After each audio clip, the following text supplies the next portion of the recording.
곤충의 아버지 파브루. 찌르르 찌르르. 풀밭에서 신기한 소리가 났어요. 와, 풀잎이 소리를 내고 있네. 파브루는 조심스레 풀잎을 집어 보았어요. 그런데 풀잎이 방아를 찢듯 휘청휘청 흔들렸어요. 자세히 보니 풀잎색을 띤 곤충이었지요. 파브루는 신이 나서 집으로 뛰어갔어요.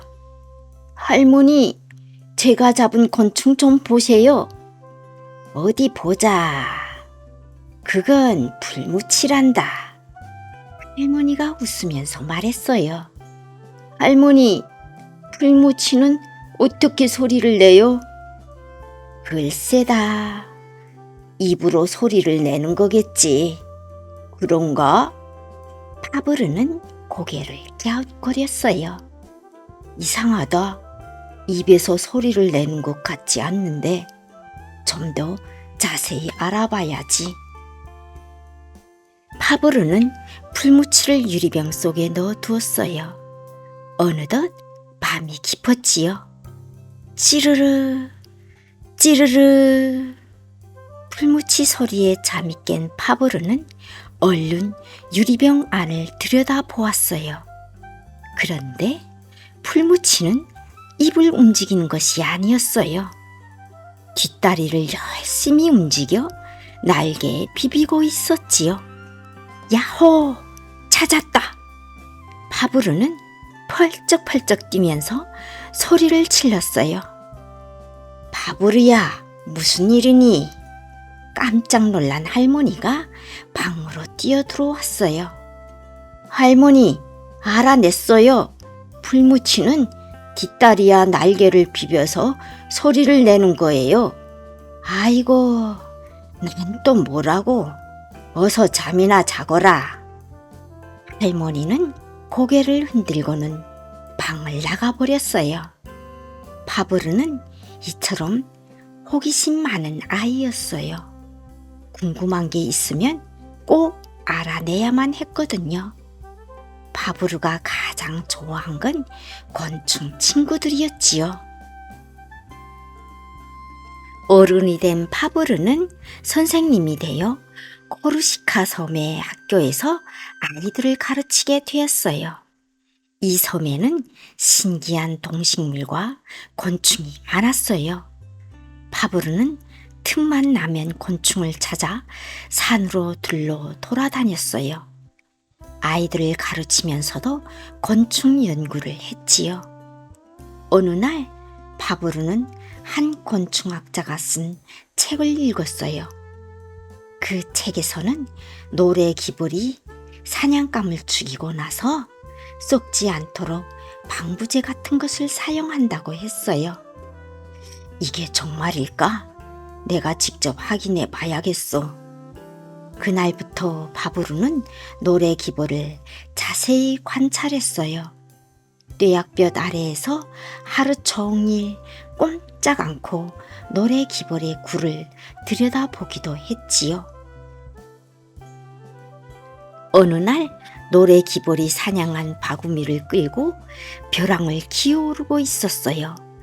파브르는 바구미를 빼앗아 자세히 살펴보았어요. 그런데 노래귀벌에 쏘인 바구미는 시간이 지나도 몸 빛깔이 그대로였어요. 대개 곤충은 죽은 뒤 몇 시간만 지나면 몸이 마르고 딱딱하게 굳어버리는데 노래귀벌이 잡아온 바구미는 한참이 지나도 썩거나 마르지 않는 거였어요. 도대체 방부제를 얼마나 많이 넣은 것일까? 그런데 얼마 후 파브르는 신기한 걸 발견했어요. 바구미 꽁무니에 매달린 작은 덩어리였어요. 아니, 이건 바구미 똥이잖아. 어쩌면 바구미가 살아있는 게 아닐까? 바구미는 죽은 것이 아니라 몸을 움직일 수 있는 운동신경이 마비된 것이었어요. 파브르는 노래 기벌이 바구미를 어떻게 잡는지 관찰해 보았어요. 월침에 맞자마자 그대로 굳어버리잖아. 노래 기벌은 바구미에 두꺼운 등껍질 틈새로 침을 찔러 넣어 신경을 마비시키는 것이었어요. 그래서 바구미는 살아있는 상태로 노래 기벌 애벌레를 위한 싱싱한 식량이 되는 것이었지요. 파브르는 이렇게 평생 동안 곤충을 관찰하고 연구했어요. 그리고 곤충의 행동과 습성을 기록하여 모두 10권의 곤충기를 썼지요. 곤충기는 곤충의 생활이 정확하고 자세히 실려 있어 곤충 연구에 귀중한 자료가 되고 있어요. 또한 이 책 속에는 자연과 곤충을 사랑한 파브르의 마음도 들어있답니다. 등불을 든 천사 나이팅게일. 가엾기도 해라. 내가 치료해 줄게.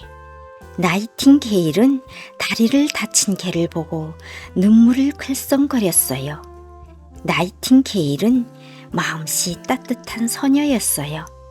배고픈 동물에겐 먹을 것을 주었고 다친 동물을 보면 치료를 해 주었지요.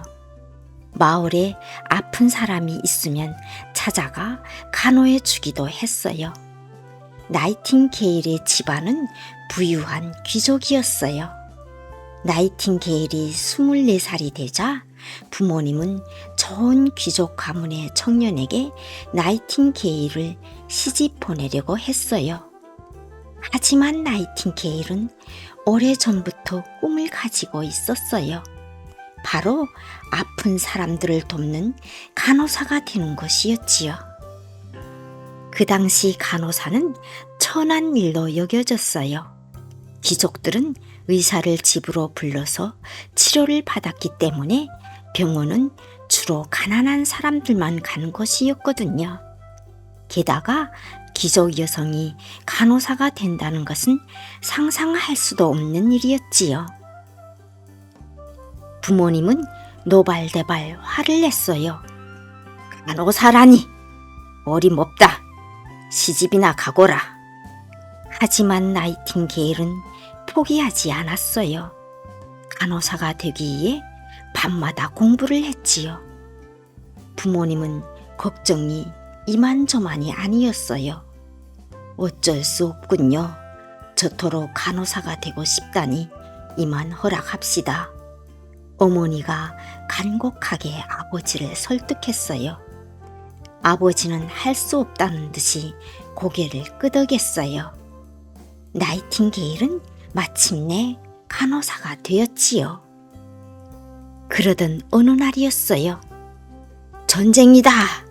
전쟁이 일어났다! 나이팅게일은 병사들을 치료할 간호사를 모집하자 한달음의 전쟁터로 달려갔어요. 전쟁터는 그야말로 끔찍했어요.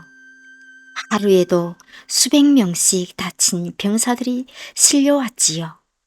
포탄에 맞아서 다리를 잃은 환자, 두 눈을 다쳐서 앞을 못 보는 환자도 있었어요. 나이팅게일은 간호사들을 이끌고 병원을 깨끗이 청소하고 환자들을 정성껏 보살폈어요. 병사들이 다친 몸뿐 아니라 마음까지 세심하게 살피고 위로해 주었지요. 병사들은 한밤중에도 등불을 들고 다니며 자신들을 돌보아주는 나이팅게일을 등불을 든 천사라고 불렀지요. 하지만 전쟁터에서는 매일 많은 병사들이 목숨을 잃었어요. 제때 치료했다면 죽지 않았을 텐데 나이팅게일은 제대로 치료를 받지도 못하고 죽어가는 환자들이 무척 안타까웠어요. 간호사의 수가 턱없이 모자라서 모든 환자를 일일이 보살필 수가 없었거든요. 전쟁이 끝나자 나이팅게일은 간호학교를 세워 전문 간호사들을 길러내는 일을 했어요. 이제 간호사는 더 이상 하찮은 일이 아니라 존경받는 직업이 되었어요. 촛불처럼 자신을 태워 세상을 밝게 해준 나이팅게일은 지금까지도 모든 간호사의 본보기가 되고 있답니다.